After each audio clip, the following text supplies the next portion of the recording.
Драги приятели, макар и първоначалната идея на моята "няма и 2 седмици почивка" да бе свързана с изоставянето на всякакъв тип мрежово закачена електроника и съответната изолация от глобалния информационен поток, поради прозаични причини от професионално естество се наложи да сторя немислимото: да взема със себе си лаптоп и да водя служебни разговори по мобилния си телефон. По тази причина, както и поради факта, че първите няколко дни бях в Бургас, за да видя приятели, до сетивата ми достигнаха от тук оттам някои новини, както от роден, така и от външнополитически характер. Дочух за извънземните, които струва ми се ще послужат като пореден подход за съчетана психологическа операция, целяща сплашване на населението и оправдаване на непрестанно нарастващия бюджет на Пентагона.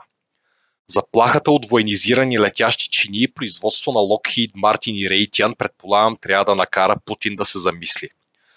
Аз държа, че извънземните са в потрес и в същото време се заливат от смях. Нарастването на този колосален военен бюджет явно вече в самите САЩ не може да бъде така просто сервирано на целокупното, вече не малко протрампистко политическо крило, особено след очертаващия се резил в Украйна. В Украйна, където се оказа, че първите 2 месеца контраофанзива били подготвителни. Ако бях украински войник, мисълта за истинското настъпление би ме изпълнила с чиста обреченост предвид неотричаните от никого статистики за периода 4 юни края на юли, идващи от руското военно министерство. Също така Русия ухажва Африка по оригинален и непознат в колективния Запад начин, изпращайки безвъзмездно храна и опрощавайки дългове. Интересно защо им се получава. Междувременно преврат в Нигер окончателно разклати колониалния строй в Западна Африка. Но все пак предметът на днешните ми размисли ще се отнася до някои родни събития от чист криминално-културно-клюкарски характер. Трябва да си има предвид, че в момента на напасване на настоящия текст се намирам в Родопите на село, където доброволно се подлагам на едноседмичен воден пост и въздържание от цигари. Цигари и храна, особено второто, разбира се, са ми на долу-горе достъпно разположение, така че изпитанието е и на тема воля. Така или иначе вече пети ден залък не съм вкусвал, а нервната ми система определено усеща никотиновия дефицит. Все пак считам, че благодарение на чистия планински въздух и пълната детоксикация на изстрадалия ми от ред вредни навици организъм, разумът ми е достатъчно обострен, за да мога да си позволя да разсъждавам пред вас с яснота и последователност, каквито уважаемите абонати заслужават. Да започнем с случката от Стара Загора. Едно място, където порядките очевидно сякаш не са напуснали най-тъмните мигове от европейското средовековие. Случаят е колкото скандално брутален, толкова и психологически показателен. Всъщност първоначалната идея на настоящото есе бе малко по-различна, но този бик от модерния бега Zeitgeist определено си струва да бъде добавен или обсъден.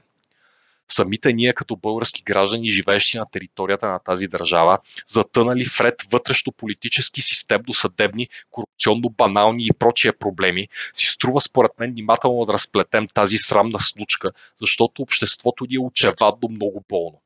А противно на популярните гурута по самопомощ, според мен такъв тип проблем изисква изработването на ясна психологическа картина на случката, за да прогледнем за тъмната страна на нашите души, което да даде възможност за духовно израстване, водещо до здравословно елиминиране на подобни явления от българското колективно съзнание и подсъзнание. Всички съвпадения с някои идеи на Юнг не са случайни.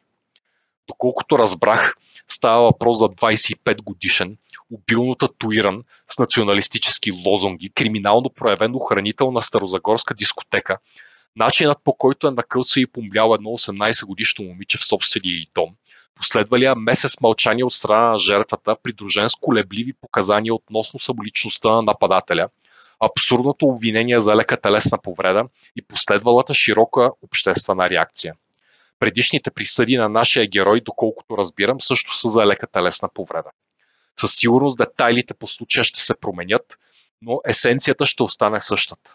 Всичко това щеше да премине покрай ваканционните ми незаинтересовани от нищо уши, ако в Бургас моята приятелка, отраснала в Чирпан, изкарала гимназия в Стара Загора през 80-те и в последствие преместила се да следва в Софийски университет, не повдигна темата сама. Първоначалните детайли ми прозвучаха шокиращо, както всяко нещо, което на човек сам не би му хрумнало да направи, но с което се сблъсква въпреки това. Думите изрод, комплексар и психопат мигновено прекосиха съзнанието ми. Моята приятелка обаче крайно спокойно се обърна към мен и ме уведоми, че в Стара Загора подобни изпълнения са нещо доста често срещано. Всъщност някаква форма на широко възприет фолклорен обичай. В този момент аз погледнах леко изтъпяло и тя бе така добра да продължи своя разказ относно редица сблъсъци, нейни и на нейни приятелки, с аналогични бабаити. Не през 2023, не през 2013, а през 80-те години на миналия век. Въпросната личност е дъщеря на баща Соцпартай Геносе на много висока позиция. Съответно по това време е разполагала и със съответните протекции. Викан си им, щом такива на нея са налитали, тогава смята и за обикновените момичета. Приятелката продължи с цитат от дочут разговор между двама подобни бабаити. Тя самата предпочита термина съдъци. Стара Загора е град малък и всички се познават. Темата на разговор е някаква позната на моята другарка. На сутринта, след поредната дискотека, цитирам: иначе като я хванах и я тикнах у един вход, направо изкокна чравцата. Отговорът е бил нещо тип: еволата пичета и се прави. Това не е от вчера, не е и от тоня ден. Това е преди 40 години. Според другарката би историята с този охранител е абсолютно характерна, само дето в случая мъжкият активен принцип е приложил необичайно за подобни индивиди насилствено въображение. Вероятно бил почерпил идеи от някои от немалкото западняшки творби на филмовото изкуство, разпространявани свободно или по тъмната мрежа. Напълно възможна е и придружаващата употреба на амфетаминови стимуланти. Един вид, вместо да я бие до полусмърт, за разнообразие е нарязал до неузнаваемост.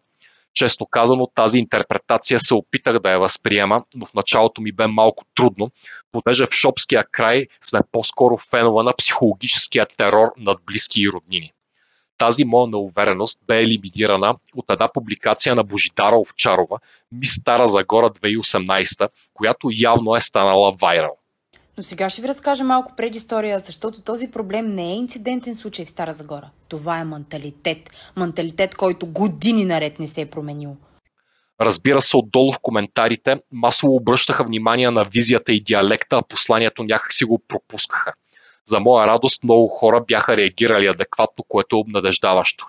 След като изслушах цялото видео, разбрах, че другарката ми от Бургас не си въобразява сериджийски, възползвайки се от случайната жестокост, извършена от един изрод, а описва действителна народопсихологическа черта, характерна за старозагорския край. Дори изказването за чравцата придоби истинност. Всякъде се чуваше: браво, братан, нека там ще си знае гяла, нека и така и се пада, да си знае, смачка я. Разказите на Божидара продължават. Знаете ли още колко остригани имаш? Знаете ли колко прибити имаш? Знаете ли колко градски легенди има? За които вие никога няма да разберете, защото не са толкова фрапантни, но сами по себе си са отвратителни. Общественото възмущение и последвалото политизиране на ситуацията с цел въвеждане на конвенции и разни и всякакви такива простоти го оставяме на страна. Пита моята приятелка: добре, какви са тия индивиди, как така? Според нея точно тези татуирани напомпани момченца са големи баровци на локално ниво, големи женкари, нищо че техните жени нямат право дори да помислят да погледнат страни, големи биячи, работят за локалния топ бизнесмен от путенски тип, а бе направо са адски машкари. Явно част от машкарския имидж е свързана с показен национализъм под формата на изобилни татуси, свобода или смърт. Без да се отчита, че българските жени също са част от българската нация и в качеството на такива е съвсем логично да бъдат физически защитавани по чисто националистически причини. Тук нямах никакъв проблем да приема дочутото. Мисля, много от нас познаваме такива. Страшни машкари, когато са в групичка, адски ебачи и далавераджии, създания, които доловят ли слабост, веднага скачат на бой, но когато срещнат някой, за когото не са много сигурни или знаят, че е способен да ги смаже, те гледат страхливо в страни и започват да говорят на батинг. За същите тези най-голямата чест е шефа им да им даде да покарат Бентлито малко, защото така знаят, че той ги уважава, а те адски разбират от уважение. В турски език има една грозна, но много точна дума, подходяща за случая – гяур. Всички тези индивиди, комплексирани, мачкащи по-слабите, раболепничащи пред силните, изпаднали в жалко състояние, което те самите дори не разбират, за мен лично са гяури, независимо от това колко голям татус на Левски носят на гърдите отляво. Идва логичният въпрос. Добре де, тия така наречени мъже, нали в семейства са расли, майки са ги гледали, сестри имат. Струва ми се, че тук е да реч за исторически комплекс, който не е само тамошен, но в Тракийско особено силно проявен. Стара Загора и околности са много близо до Истанбул. В качеството на център за земеделие, животновъдство и търговия, Баз държа, че мястото е било изборен пункт, задето има османски инвазии към Централна Европа, както и граждански войни в самата империя. Нека да добавим и поголовните гаври срещу християнското население, включващи безнаказани убийства, палежи и изнасилвания. И като че ли картината започва да се изчиства. С течение на времето жените придобиват комплекс на жертвата, превръщат се един вид във втора ръка хора, детероден придатък, чието целомъдрие е издигнато в култ, най-вероятно заради масовата насилствено предпоставена липса на такова целомъдрие. С цел някаква форма на душевно оцеляване при определено противните обстоятелства, представителите на безспорно физически по-слабия пол налагат сексуалната сервилност като норма, а издигат бабаитите в култ, особено когато тези бабаити са бранители на българщината. Припомням, Индже Войвода е точно от оня край. Така жената хем е приела ролята на сексуална жертва, хем си харесва бабаита, независимо колко насилие се налага да понесе, особено ако той има татос, свобода или смърт. А кой ги създаде всички тия изроди? Ами ние жените най-вече. Защото в Стара Загора специално искам да ви кажа, че там това ти е постижението на живота да си с охрана. Там те са най-високо в пирамидата, богопомазаните и ти си недостижима, когато ти е охрана. Самите бабаити имат генетична памет от гордите си бойни предци, но срещу османците нищо не могат да направят, затова търпят мълчаливо, докато насилват дъщерите им, а после си го изкарват на първия възможен по-слаб, което най-често е съпругата. В същото време раждането на момче, което е по-малко вероятно евентуално да бъде изнасилено от някое заптие, е много по-предпочитано. Синдромът на златното момче, или както предпочитам да го наричам синдромът българска мъжка майка, не е локализиран в онзи регион, но определено там сякаш действа по-силно и съсипва както мъжете, така и жените по-качествено. При разговорите ми с туркини в Истанбул разбрах, че това душевно заболяване достига своя апотеоз в Турция, откъдето явно е тръгнала заразата по нашите земи. Идва следващото поколение. Същото. Последващото, пак същото. Разбира се, че това е някаква моя теория, изградена въз основа на лични наблюдения. В нейна подкрепа мога да спомена края на разказа на моята бургаска другарка за нейната приятелка, дето изкокна чаравцата в входа. Въпросното момиче категорично отказало, че има нещо такова, всъщност станалото било с нейно съгласие. Звучи актуално, а? Нека да добавя и малко от Божидара. Момичетата доброволно дори искат да си лягат с тях, за да влизат в дискотеките без години. Айде, моля ви се, смисъл. И отсреща обаче няма един мъж, да му каже на този човек: това не е редно, брат. Не се постъпва така с една жена, ми се чува само: ари, брат за брата, давай, машинка, смачкай ги. Съвършена комбинация от сервилни кандидатки за сексуални жертви и прилежащите мачо-насилници бабаити. По този начин мога да си обясня както въпросната случка, така и разказите на моята приятелка Иби Стара Загора 2018, дето се вика: ако аз нищо не разбирам, поне тези двете все малко от малко вдяват нещо. И точно защото вдяват, и двете си бият шута оттам при първа възможност, за да не завършат с някой точно такъв като въпросния юнак с макетния нож. Защото, драги мои, това е менталитета, от който исках да избягам. А сега виждате ли го нагледно? Сега вече разбирате ли за какво ви говоря? Името му, както името на жертвата, целенасочено не споменавам, понеже те са само капка в огромния океан от сексуални комплекси, наречен не само Стара Загора, ами май като цяло България. Ще засегна само още два случая в подкрепа на казаното по-горе. Първият е свързан с станалото печално известно интервю на бога на тъпотата Константин Папазов в подкаста При Тото. На софиянеца Тити историята как обръснал главата на вече бившето си гадже, защото си легнала била с най-добрия му приятел, след като се скъсали, принципно не се отличава много от старозагорската. Възпитателно ти дадах съвет как да контролираш нагона си. Датира от 1995 година, така че можем да предположим за съответните общоприети местни традиции и обичаи. Просто в Софийско-османския синдром е по-слаб, съответно освен подстригването не е имало бой и или клане. И викам сега, защото моята дума цепи камъка на две, единствено нещо, което може да се случи, да те пострижа. Реакцията на свидетелите на инцидента, както и на зрителите на живо, говори достатъчно за менталитета в софийския вилет. Обаче, както това на площадката на последния етаж. Да. Той е тук, вече виждаш като от филма Топо цялата кооперация Съм събрал. Всичко съм се е събрал. събрал. И аз тогава целия си поднецел и казвам, стоп. Да те питам. Какво ще направиш, ако фаниш жена ти да се чука с най-добрият ти приятел? Ще убия. Викам, виж каква е разликата. Аз само възпитателно я постригвам. Смехът сред публиката включва както мъжки, така и женски гласове. Обществената реакция спрямо този тъп разказ на някак чаровно тъпия Тити Папазов бе крайно неадекватна, да не кажа лицемерна. Подкастът предшества случая от Стара Загора. След обнародването на тази трагедия, изведнъж се появиха някакви стожери на етиката, някакви морализаторстващи бладенци невинни, които адски били възмутени от Тити. Сигурен съм, че същите тези хора само преди месец са се смеели или биха се смеели на глас на въпросната история с подстригването на бившата. Но вместо този разказ, заедно с бруталната ексцесия с макетния нож, да накара тези ангели небесни да се замислят върху собственото си поведение, собствения си мироглед и собствените си схващания за адекватни отношения между двата пола, да, два са, казах го, те тръгват по най-лекия, добре оттъпкан път на моралното превъзходство, породено от това, че тези, комуто четем морал, не знаят за нашите собствени долнопробни дела и ниски страсти.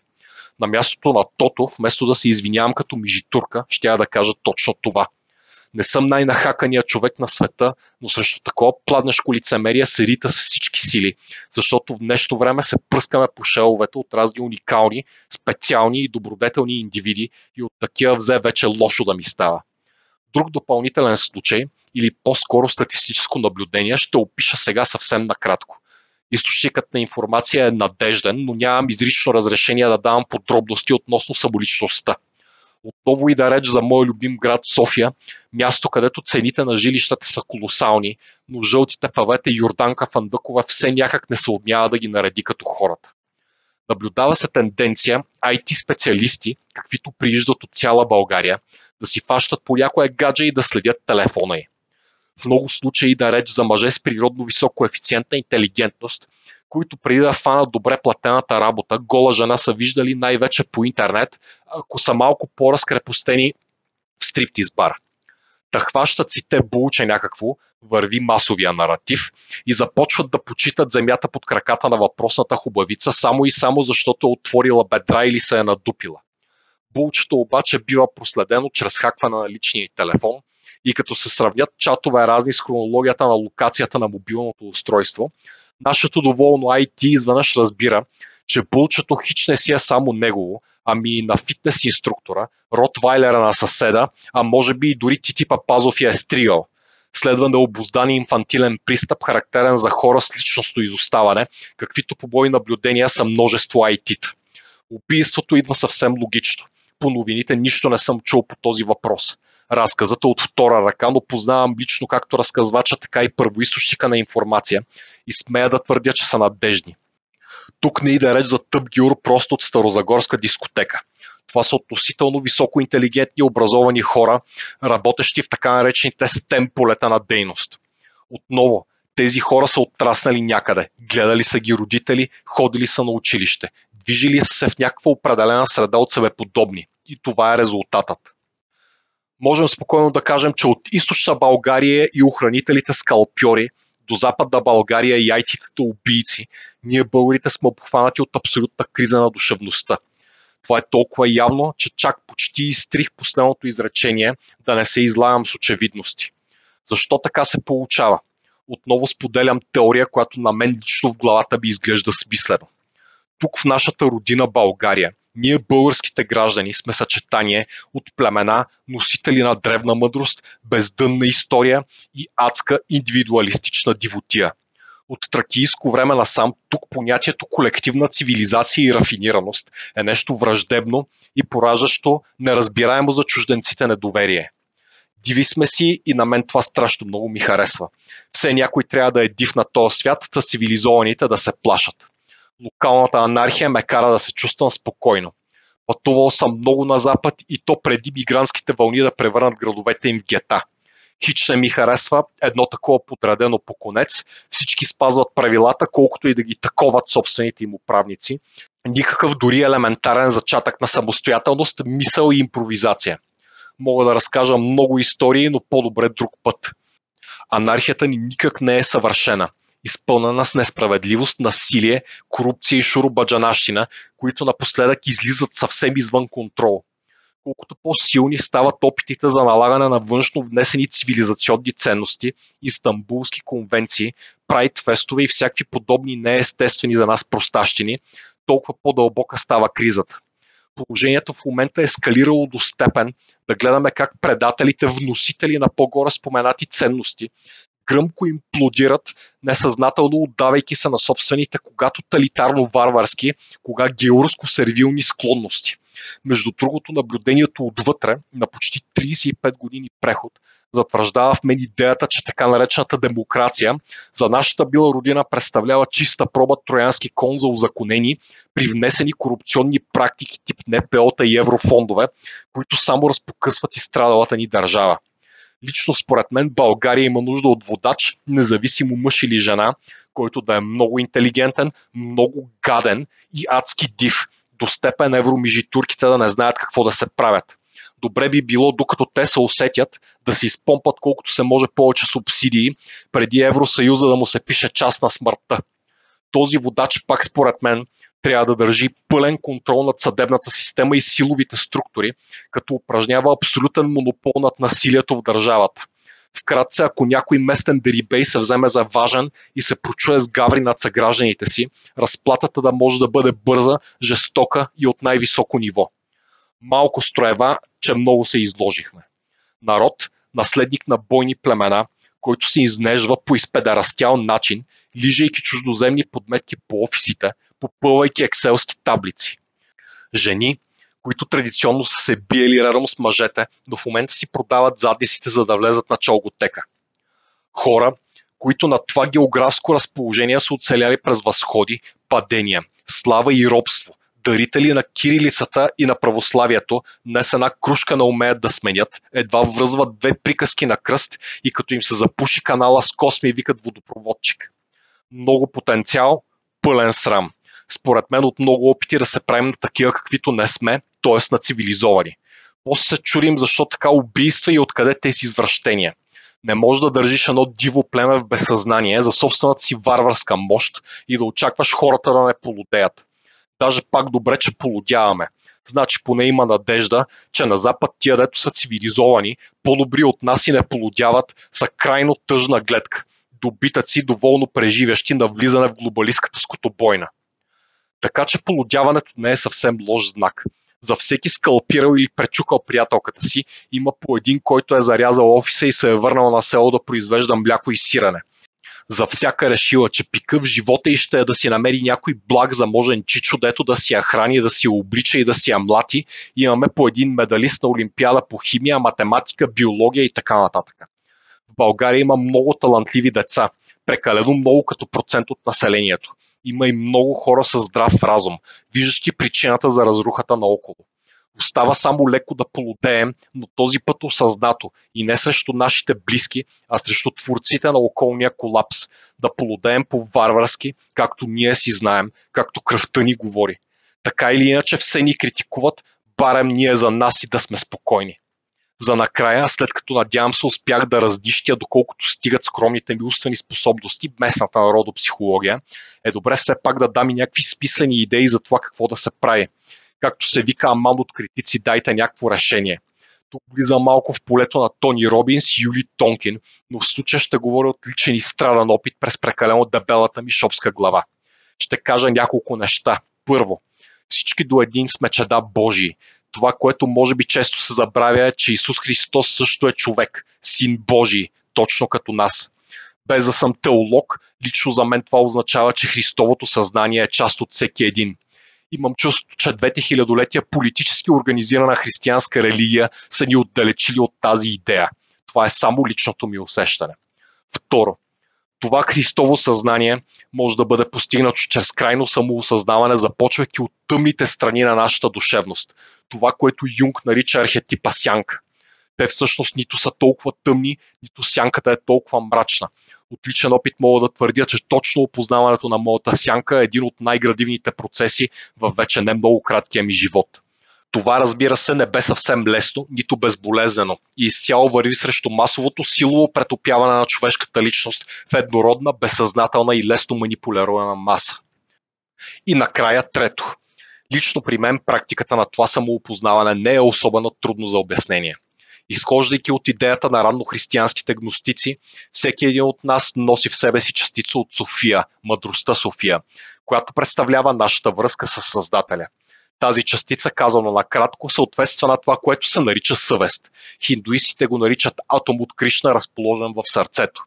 Всяко едно наше действие ние се приближаваме до вродената си мъдрост или се отдалечаваме и ние това го усещаме със съвестта си. Според мен хора без съвест няма, има само жалки, смачкани хора, които са забравили, че такова нещо съществува. Много от тези хора са издигнати от нас на високи постове. Но да се върна на темата. Когато се изправя пред някаква дилема с етично измерение, независимо от какво естество, от дали да си хвърля фаса на улицата, до как да се отнеса с близък изпаднал в кризисна ситуация, обикновено ми хрумват два варианта за действие. Единия обикновено чувствам за правилен, а другия намирам за по-лесен. Понякога не съм сигурен кой е. В такъв случай се запитвам, защо да постъпя така? И ако през разума ми мине нещо от рода на така винаги съм правил, всички така действат и без това няма значение, или оправдателна формулировка от рода, в този момент знам, че редната постъпка е алтернативната. Защо мисля така? Просто защото съм се убедил, че добрите дела са единствените, които нямат нужда от оправдание. As the world becomes more technically efficient, it seems increasingly necessary for people to behave communally and collectively. Now, do you think it's possible that the highest development of man may be to submerge his own individuality in a kind of collective consciousness? That's hardly possible. I think there will be a reaction. A reaction will set in against this communal dissociation. You know, man doesn't stand forever his nullification. Once there will be a reaction, and I see it setting in. You know, when I think of my patients, they all seek their own existence, and to assure their existence against that complete atomization into nothingness or into meaninglessness. Man cannot stand a meaningless life.